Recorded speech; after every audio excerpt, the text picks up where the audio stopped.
My name is Rachel Moses, and I'm excited to be auditioning for an educator position with Baxters of California. Today we're just going to do a traditional fade on our model here, George. All right, and the tools you'll need is a pair of clippers, guards 4 through 1, and scissors and a comb. So we are going to do the reverse fade technique. So what we will be doing is on the sides and back, we're going to be doing the clipper with a 4 guard, a 3 guard, a 2, and then a 1. George is just looking to take about a 1/2 inch to a 1/4 inch off. He's really looking forward to keeping the length so he can have a little more versatility in his styling. So he can still do the traditional looks, and he can still be a little more cutting edge with some of the trendy cuts. Lastly, what we'll do is a hot tail neck shape on George's neck. Get it nice and close so he'll have more longevity between haircuts. We are going to begin with a number 4 guard. We're going to snap it on, and we want to make sure that the blades are close. So just use this little heel here and pop it in as close as you can. We are going to begin in this upper area around his head with the 4. And that's where we're going to start the fade. And then from here we're going to reverse fade from a 3, 2, and then a 1 at the very bottom.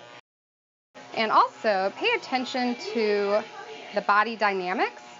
You should not ever be scooping with your clippers. They are made to be flat on the head. So you really just want to ride it all the way up until it lifts off of the head.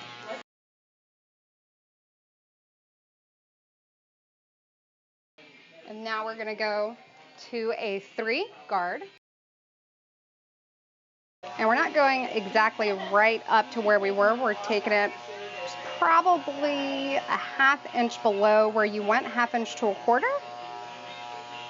And that is how you're going to get the perfect fade with no lines.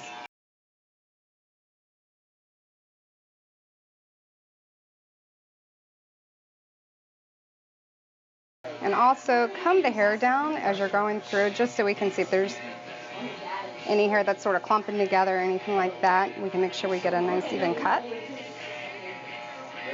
And you do also want to move slowly with the clippers to ensure that you're getting even cutting with the blades. And around the ears, we are sort of anchoring off and angling to the side. All right, now we're going to take it down. I am going to open the blades up all the way with my 1, just because we're going to be a little bit closer, and I feel like it's easier to take more off than to take too much off and wait for a month for it to grow back.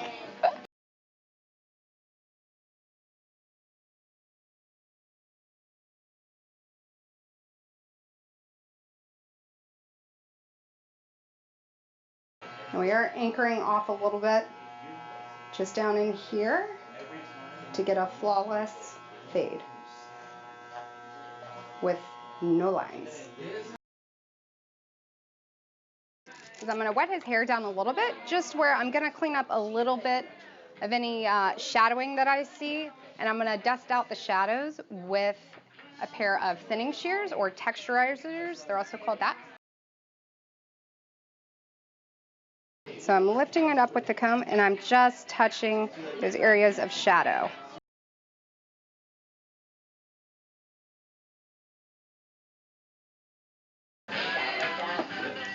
Now to start on the top. We're not taking very much off the top, and we're just going to do typical cutting. I'm going to do vertical sections for that, and then we'll get to blending on the second part, which is blending the top and the sides and the back together.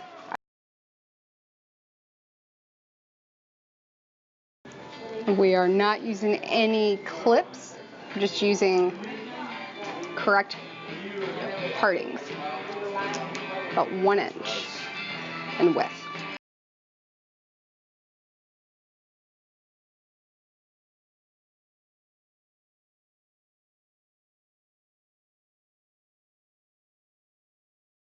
Now we're going to the last part here with the cutting, and it's going to be meeting our section 1 with the clipper cutting to our top, which was scissor.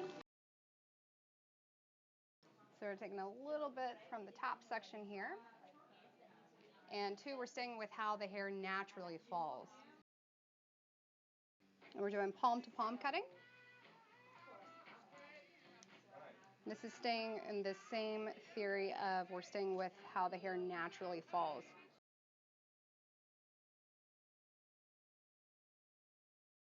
So you're using a little bit from your top and your sides, and that's basically those, you're going to use those points as your guide as you're going all the way down the sections.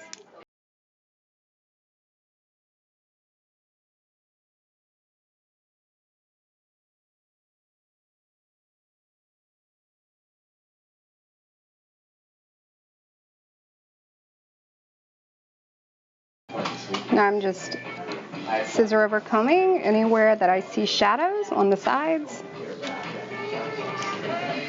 And shadows would just be areas that are dark, you know, that look sort of out of place.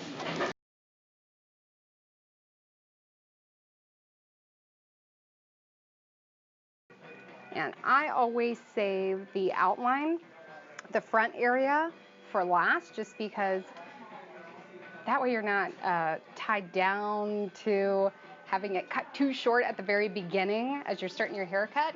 And as we talked in our consultation, he really was liking the idea of keeping it longer in the front. So we are going to keep all that. I'm literally just going to detail it out a bit.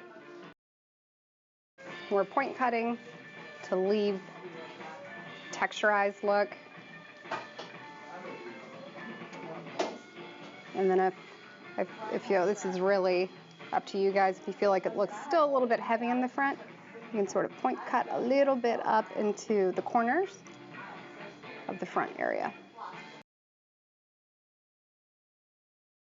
What we did up to this point is we just put a little bit of gel in it and just blew it dry up in here to get it in the direction we wanted it to go. So we're going for a hard part sort of look. It's going to be over, and I have picked a hard water pomade to put in it as the finisher, and this has high gloss to it, high shine. It's going to really give it that perfect, you know, coiffed look. He could be in an office, he's going back to work. I put it all over my hands, almost like I'm washing my hands with soap, so we can get even saturation of the product. And it's important to comb it in so that you don't crush any of the lift that we just put in it with the blow dryer.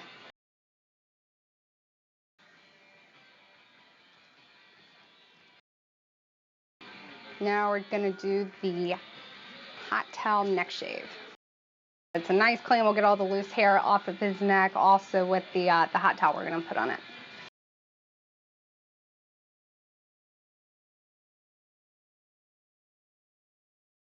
It's a nape razor by Feather, so it is very sharp. Be careful because it is great for detailing, but once again, it's very sharp. Yeah. So we're going to remove the towel. Run your finger through to make sure there's no bumps on the skin that you may accidentally nick.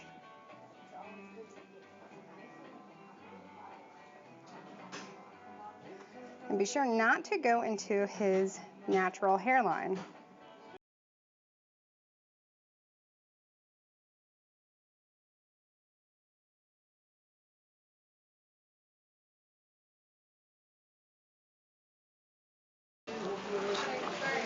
We are done.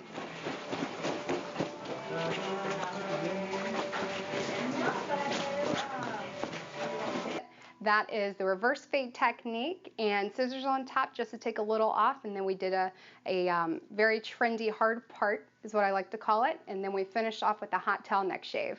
My name is Rachel Moses, and I'm excited to bring my 12 years of cosmetology and barbering experience to Baxter's of California.